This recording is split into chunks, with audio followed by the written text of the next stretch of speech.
This moment was so raw and honest, it shook the interviewer, and honestly, everyone who watched it. Billie was around 14 or 15, alone in a Berlin hotel room, dealing with mental health issues that she had kept hidden for too long. I was in Berlin, and I was alone in my hotel, and I remember there was like a window right there, and I remember crying because I was thinking about how the way that I was gonna die was I was gonna do it. Billie had reached such a low point that she had made plans to end her life. She confessed that she had razors hidden in different parts of her room and always kept band-aids nearby because she was constantly hurting herself. She wore band-aids on her wrists every day, hiding her pain behind her sleeves. There's something hauntingly beautiful about someone writing a song to themselves in the mirror, especially when it's full of self-hate. Billie wrote, "I don't want to be you anymore" when she was just 16, but the depth of pain in the lyrics sounds like someone who's been carrying those feelings for a lifetime. That song is written to me in the mirror. So all the lyrics, even though I'm saying you and, you know, I wish you could feel what you say, show never tell, but I know you too well. You know what I mean?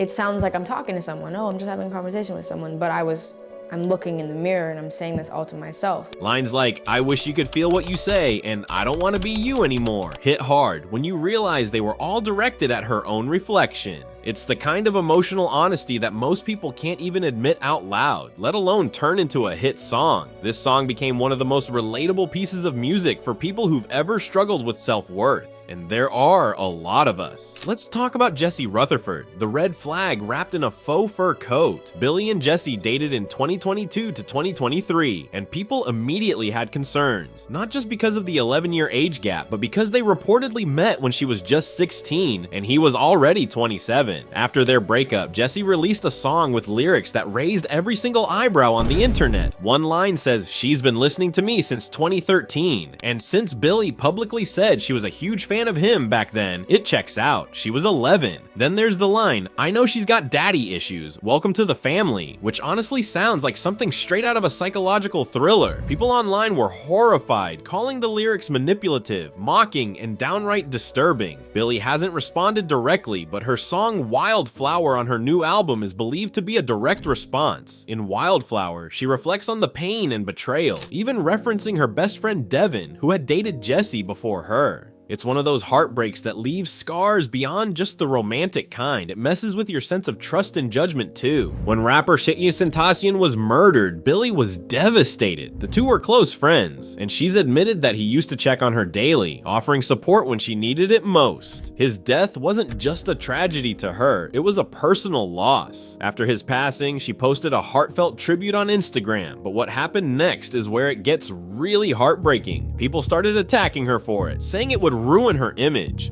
My friend had been killed, and I was told to delete what I had posted because it was gonna damage me through the internet because of people's opinions and people's thoughts.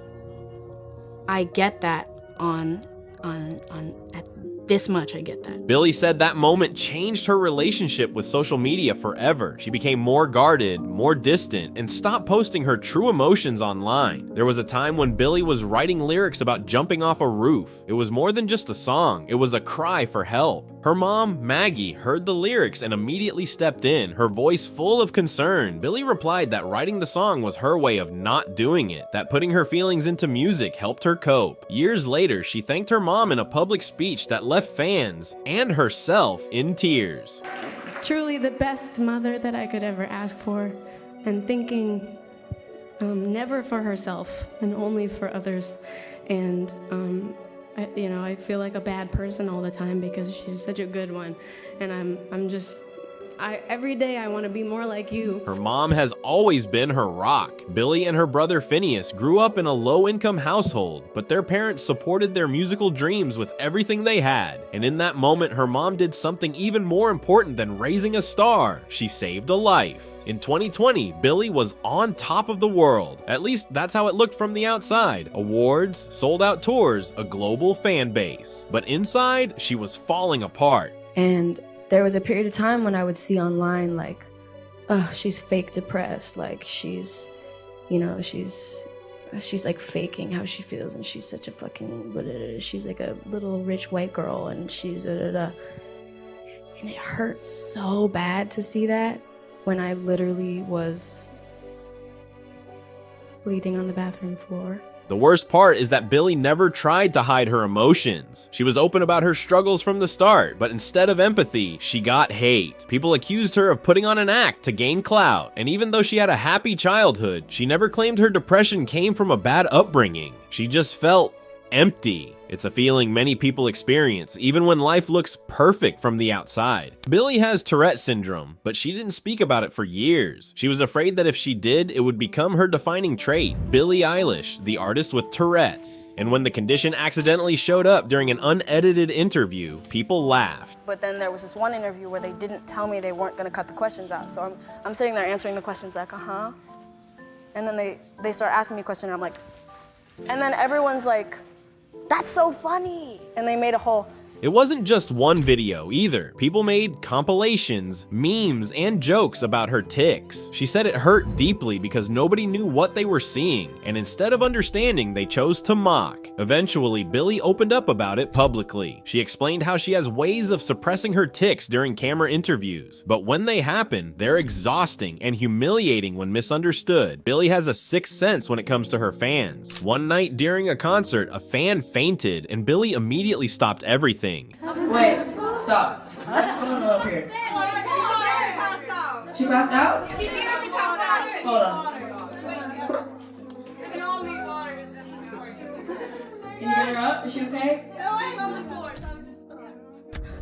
In another concert, she noticed someone needing an inhaler and again stopped mid-performance to help. Her reaction wasn't for show, it was instinct. She doesn't see her fans as a crowd, she sees them as people, and that kind of empathy, you can't fake that. At one point, Billie's parents were so worried about her mental health, they asked her to consider stepping away from music entirely. And for a while, Billie wasn't sure if she wanted to keep going either. I remember at the beginning, there was all these labels and radio people that wouldn't play me because I was too sad and no one was gonna relate to it. That was just funny to me because I was like, everybody has felt sad in their life. And it's of course really important to promote happiness and loving yourself and stuff, but a lot of people don't love themselves. Her music, filled with pain and introspection, was seen as bad for business. But Billie didn't want to make happy songs just to sell records. She wanted to be real, even if that made people uncomfortable. And thankfully, she pushed through, because now her songs are the voice for millions who feel the same. Most artists write songs about pain and move on. Not Billie. Every time she performs, she relives the heartbreak. It's written all over her face, her voice cracks, her hands tremble, and her fans, they feel it too. That's why her concerts feel like therapy sessions. It's not just music, it's emotional release. And that connection is something that makes her not just unique, but irreplaceable.